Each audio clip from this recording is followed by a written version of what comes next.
Good morning, Fort McMurray, Wood Buffalo, and the rest of the world. You've tuned in to the Max City Morning Show. I am your host, Elliot Pierre, and we're going to start today's episode off the same way we start every episode off, with a moment of gratitude. I know you could be doing a million other things with your time, and the fact that you spend it with us truly does mean the world to me, so thank you. On that note, Tanner, hit him with the intro.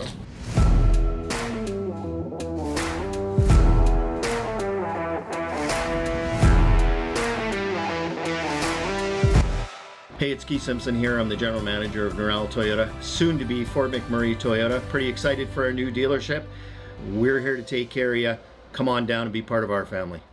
And we are back. Big shout out to our title sponsor, Norel Toyota. We really do appreciate your ongoing support. As everybody at home knows, I do not introduce my guests because they can do a better job of that than myself. So can you please tell everybody at home who you are and what you're about? Hey everybody, Michelle Lanceadle here. I think this is my fourth or fifth time on the show now. Fourth time. Your guess is as good as mine. Yeah, I'm a local candidate in the public school trustee board run, public local school board, and the rest of who I am is pretty standard for the last time I was on. Still a pretty big community organizer, still working out on site, still doing the thing, and just looking forward to another super hot run to the end of this election cycle. It's 33 candidates on the public school board ballot. It's wild behavior. That's crazy. So tell us a little bit about what the election process has looked like for you this time around. Yeah, it is. So I'll start by saying it is so different than running for council, and I think a lot of that is actually just like where I'm at in life. When I was running for council, like I was so aware of everything that was important to me about how I represented in that space.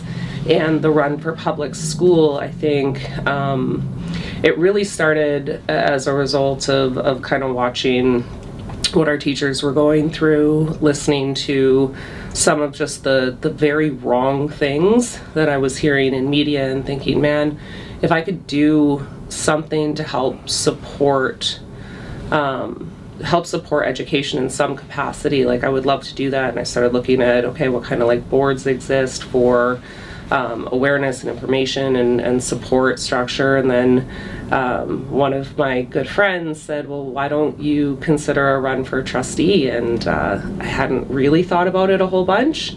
And the more I looked into it, and the more I looked into the complexities of being a public school board trustee, especially in a community like Fort McMurray, the more I thought, you know what, I think this is the one. And I will say,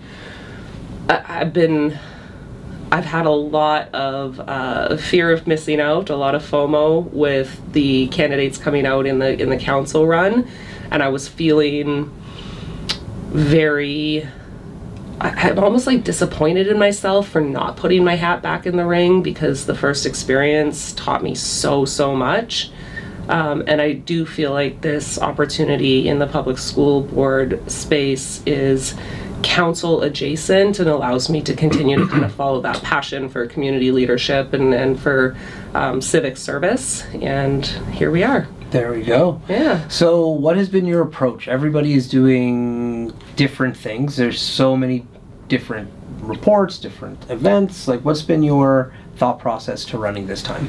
Yeah, I really was hoping that I would have a similar experience in the social media space that I had in the 2021 council run, where I was going live all the time. There was phenomenal engagement. My Facebook page was just absolutely bumping with comments and questions, and that has not been the case in any capacity. I've actually been really shocked at the low engagement. And so I've really had to adjust out from that and do some more of the traditional elections things, like the event attendance, door knocking, which is something I really struggle with.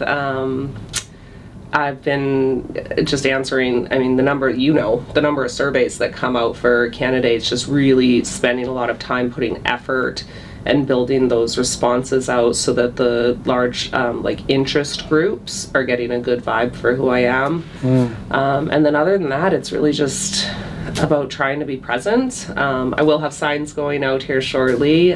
Great company locally managed to jump in last minute for me. So shout out to Nate with Sign Guru, very much appreciate him.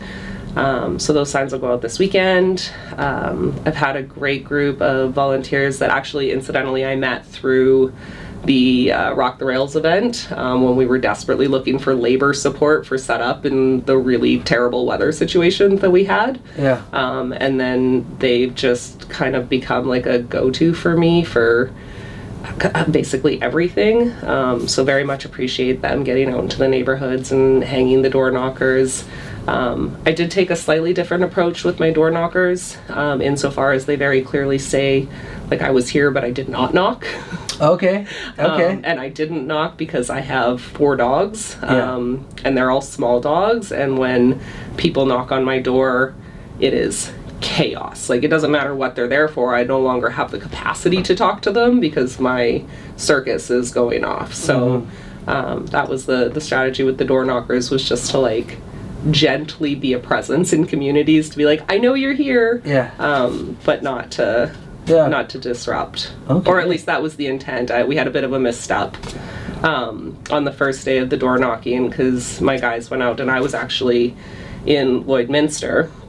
And so my team was going out early in the morning up in the community of Abasand, where I believe you're familiar. And it was like 6:30 in the morning. I'm prepping to give my first conference speech, so my mind's on my social media finally starts going off, and I'm like, oh my god, like the engagement, this is exciting. Yeah. And it turns out that they just scared the crap out of a couple of neighbors because they were triggering, it was before the sun came up, they were triggering the Ring cameras, and then when they were leaving, they were just cutting across out of views, so it looked like they were accessing properties and then not leaving them. So that was a little bit chaotic and definitely a misstep on my end. One of the things working with volunteers that's really critical is setting very clear instructions, because everybody, if you're operating in like a volunteer capacity, you are just there to do the thing, right? Like it's so like personally motivated to just do good that people can get a little ahead of themselves, get a little excited, and I should have set very clear instructions on like appropriate times to be out doing this. And I didn't, and it affected some of the neighbors, which was the opposite of what I was trying to do. But shout out to the concerned neighbor that reached out directly and privately and just said, hey, this is what's going on, and like it's a no-go. And I was like, oh my god, you're so right. So, yeah. There you go. Tell me a little about the 4 dogs. Yeah, well, it's like I do feel like every time I come in here, I say that I've got some version of a dog pack, which is true. So we currently have 4 small dogs, 3 of whom are seniors, 1 of whom is a puppy schnoodle. He's just turned 3 and he's a situation. Anybody who's got like a oodle breed will understand what I'm up to here. But the 3 seniors are rescues, the puppy schnoodle is a rescue. I think it's just kind of become like a part of our personality, is just having senior dog rescues in our home, and it I wish that I had thought about it before we brought the first 2 seniors into our home back during COVID. That I had thought about like the emotional impact that was going to have, because the thing with senior dogs is that the time with them is too short, and so we've been through 4 losses over time now, all relatively traumatic. So shout out to any local candidates that are working on veterinary services. I would say it's a super complex issue and really doesn't have a lot of influence from a municipal level, but like if they're willing to jump in and try, I would feel pretty strongly about supporting some of those platforms, because all 4 of our losses were without notice. Like we were not prepared. It wasn't like we had a sick dog who over time was losing quality of life, with the exception of 1, and that was our 18-year-old Beagle Cross, and he was just a whole situation. But the other 3 were something we couldn't have prepared for, and we didn't have the support here that we needed. And it's not for lack of effort, but from like a diagnostics perspective, that 5-hour trip to Edmonton with a sick dog that you might not be coming home with is wildly traumatic. Yeah. But fast forward, here we are. We're still doing the thing. These the two most recents came home with us last year, and I keep saying us like my husband's been deeply involved in the process. I have a thing that I do whereby I don't talk to him about big life decisions. So the two most recent ones, I've been tagged on social media like 100 times when the SPCA posted them on there, and I was like looking at their little faces and thinking like it's a senior bonded pair. And a senior bonded pair is a tough adopt out, right? Like you just know it's coming with medical, you just know that it's coming with a little bit of heartbreak, you don't know what kind of dogs and what kind of personality they're going to have, you don't know how they're going to integrate with your existing ones. But nonetheless, I went up to the SPCA that afternoon, called my husband's best friend and was like, hey, I know you're looking for dogs, we should go up and we should check it out just for you, right? Left signing paperwork. Is that at the SPCA here? Yeah. Yeah, I think I walked those dogs. Yeah? Yeah. They're German Shepherds? No, these are just little babies. Oh. Wait, are there senior There was. surrendered German Shepherds? There was. I don't know if they're still there, but Okay. 6 months ago there was. You just became my husband's least favorite person. I will have to go and Wouldn't be think the of first that. time. Oh, bada boom. On that note, Tanner has his questions ready for his segment, the Mac City Minute, brought to you by Carrie and Patchouli Rose. Tanner, hit her with the Mac City Minute. Question number 1. If you won the lottery, what would be your first purchase? Ooh, how big is the lottery? Like, jackpot. Okay, my first purchase would be the home I currently live in and my parents' home, right off the bat. Question number 2. What is one of your favorite quirks your dogs have? Oh my god, the personalities on these 4. My favorite quirks are Rambo, who's like a terrier cross. We think he's around like 14 or 15. He is the snuggliest psycho you've ever met in your entire life. Like, you have no idea that he wants to be friendly until you're holding him, and he melts into you. Our Chihuahua, he is just about 17. He's been with us since he was like 9 months old. My favorite quirk with him is that he likes to fake being injured to get attention when he doesn't feel like he's getting enough. So every now and then he'll get like a bad eye where he'll just walk around with a closed eye until you pick him up, or he'll get a limp, or he'll shake on demand. Our Schnoodle is just quirks. Like, I don't think he has a steady personality trait. He's just kind of a little psycho. But he's a sweet boy and he's trying hard to be good. And then our little girl, I have no idea what she is. She is a ridiculous looking animal. But she has so much personality just in the last couple of months coming out. And her best quirk is that when she is ready to be fed, if we're still in bed and it's time for breakfast, because she is on a clock, she will hit you on the face until you're ready to get up. Which doesn't sound like something you should love, but it's pretty sweet. Yeah. Question number 3.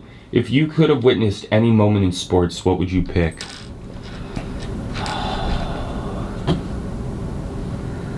I would have loved to see, this is a shout out to the Steelers, but I would have loved to see Big Ben's walk off. I watched it on TV. We were sitting at a little bar in Alabama, maybe, on his last game of his last night, and I remember sitting there just thinking, like, this is an iconic moment in sports that I really wish that I could feel the energy of the crowd for. Question number 4. What is your favorite thing to put on top of your toast? So I don't like bread. And that's not like, it's not a health choice. It's You're doubling down here. I'm saying. I know, it's a texture thing. We're talking like all bread, like buns just and like generally bagel. It's not my go-to. Like, I just, like, you can talk me into like a really well done piece of sourdough. So my best friend has Sourdough is the bread of choice? listen, she's been trying to work me into it. So she has this woman in town that makes her sourdough, and she delivers the sourdough to her clients. And she brought in a dill pickle sourdough, and she used that, which is like good, like butter on top, and fed that to me. And I thought, okay, I could maybe be a girly that likes this. I will never be the baker of the sourdough or the buyer of the sourdough, but if it's in my general presence, I will probably eat it. I'm sorry, so the bread you're choosing to go with is dill pickle sourdough. All right. I'm feeling judged. There's no wrong answer. There's no wrong answers, but you are being judged. Yes, yeah. Oh wait, I can't wait for this segment to finish. Yeah. And your final question: if you could own one movie prop, what would you want to own? Oh, like there's no way for me, because I'm not a cool person when it comes to movies. Like I like really mainstream things, so like I'm not gonna say anything that's really iconic. Like maybe the Heart of the Ocean prop, I think, just because that's the one that stands out the most in my mind. And those have been your 5 questions. There we go. Okay, I gotta get back on the bread topic. So you don't like bread at all? Like we're talking like By Wonder choice. Bread, like hot dog buns, Yeah, white, like I think it's just like, given the opportunity to not eat the bread, I will choose that. So are you just having like a burger with no bun? If the option for a burger with no bun is available, It's then always yes. available. You just don't put the bun But on. not if it makes me a weirdo. Like I'm not walking like if Oh, somebody you're a weirdo. made- Yeah, That's been No, like, but listen, We're- if somebody And that's okay. made me a burger, I'm not gonna like take the bun off and remove the meat and just like Okay, eat so the but meat. where is it that the option would exist that you don't look weird for eating a burger without a bun? Like home? Yeah, like in the like when So I you make make- burgers at home, I do not prepare a bun to go with it. what do you put in? Like, Do you put anything on it? Cheese and ketchup. And How you do you knife and fork in it? Well, no, not fancy. No, I'm just. This is wild. I don't. This is like wild. I'm loving this This conversation. is the craziest thing about me. Jeez. Oh, this is. Oh, yeah. This is. It's up there. It's up there. Okay. I do like I need to like. It's not that I don't. It's not that I will not eat. It's not like I have like a deep aversion to it, Yeah. unless it's multigrain or brown bread, in which case I. Yeah, okay, Yeah, I can listen, cop to nobody's that. mad Fuck at- nobody's multigrain. mad. Yeah, Yeah. Like I love multi-grain and brown But bread. I'm You gonna- are is- multigrain. It's just a texture thing. Like it's just like it's not a vibe for me. Like I find Wow. toast really weird. So Man, when Toast is a toast is complete a different texture. Completely. well, yeah, but I don't like either of the textures. Okay, Listen, wait. When did this bread affliction start in your life? I'd have to check in with my mom, but I'm pretty sure it's always existed. As long Like as I you think can remember. it's, yeah, as long as I can remember. Wild. The one thing I will say, Yeah. and this is super hypocritical, but the only thing I cook well, and the only Grilled thing cheese. that I make a monster grilled cheese. Okay, what about croutons? Where do you lie on croutons? No, 0 out of 10. Yo! What This is a weird wild. choice to just eat dried bread on your I feel like you're losing votes here. I'm worried about it too. I support everybody's right to love bread. Yeah. I don't know if I support your love Like not to. It's an equal opportunity bread funny. situation. So like peanut butter and jam sandwiches. no, like, absolutely not. Whoa, look at this multiple stain on her reasons. face. For like you couldn't convince me to eat peanut butter if it was gonna say What? Like, are you allergic to peanuts? no. So you're just optionally choosing no peanut butter, no bread. Oh, like To be fair, without bread, how do you eat peanut butter? Oh, don't even. I'll give you a million lists right now. This show's not about me and my love for peanut butter. No. That's a hot And or take. bread. That's it's a hot take. Yeah. I do think also. How do you feel about happiness? Do you hate that too, or like? Big fan of happiness. Yeah, I have like the way that it's kind of described in my group of friends, and really to just anybody who ever wants to eat with me ever, is that I have like the palate of a really bougie 5-year-old. Like I just have very specific things that I will eat. I'm not like a condiments person. I don't like vegetables. I don't like condiments. I get that. Yeah, I just. But like bread, man. I like. Okay, so like, what do you snack on? Yeah, like. Like, it's like anytime Wait, I'm just going do you for, like do you corn chips? We're invested in this conversation. Oh my god. Yeah. Do I like chips? Chips. Yeah, Yes. like corn Do chips. I like corn chips? No. So Okay, like that's fair. no Doritos? It's not my go-to. Okay. Like I'm like because it's like pretty a- close to bread. Yeah, Oh, yeah, I'm like fair a enough. regular like bag of like regular Lay's, just like plain salty. Salty yellow Little bag greasy, Lay's. Okay, how do you feel about Lay's stacks? But I find them weird. Okay. Okay, what about Weird. banana bread? If the banana bread is made with chocolate chips and doesn't have a thick crust, so I might cut the crust off, but then I might be convinced. This is fascinating. Yeah, like This is like, I could talk to you for hours about this. We're gonna turn off this camera. Like, I know this can't be the rest of the podcast. No, we're But- done. Oh, we're done. All right. Well, before I cut you loose, everybody gets a shameless shout out or plug because we got to get to the real good stuff. So you have the lights, camera, action. I really don't know that we're leaving on a Oh, great we're leaving on the note greatest here. note. Like, Oh, yeah, You just but- became so much more personable. Like, straight up. just like weird. Yeah, no, so really appreciate the opportunity to come on the show. Always enjoy my time here with you guys. I think for the community of Fort McMurray, if you've ever seen me on here before running in an election space, I'll tell you the same thing I told you then, but with a caveat, which is get out and vote. Your taxpayer dollars are spent locally. The influence on your life is at a local level. Do your research, check in on your candidates, and with the caveat as well, voting in the public or Catholic school board trustee is not only a right but like a significant responsibility for local community members. We become the stewards of such a significant portion of your tax dollars at work, and really become the people responsible for ensuring that that money is directed in a way that serves you, your kids, your neighbors' kids. So please vote. If you do not know what school division you're voting in, the two things that determine it are if you're a homeowner, your property taxes. There's a declaration that comes with it.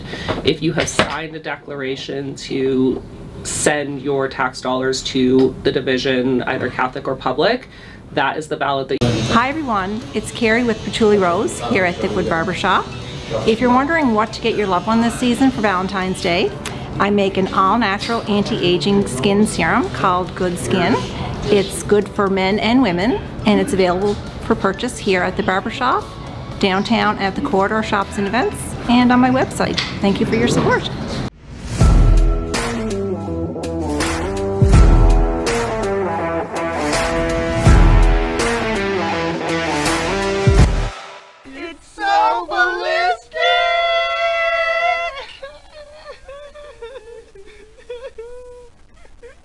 Talk about quenching your ugly thirst.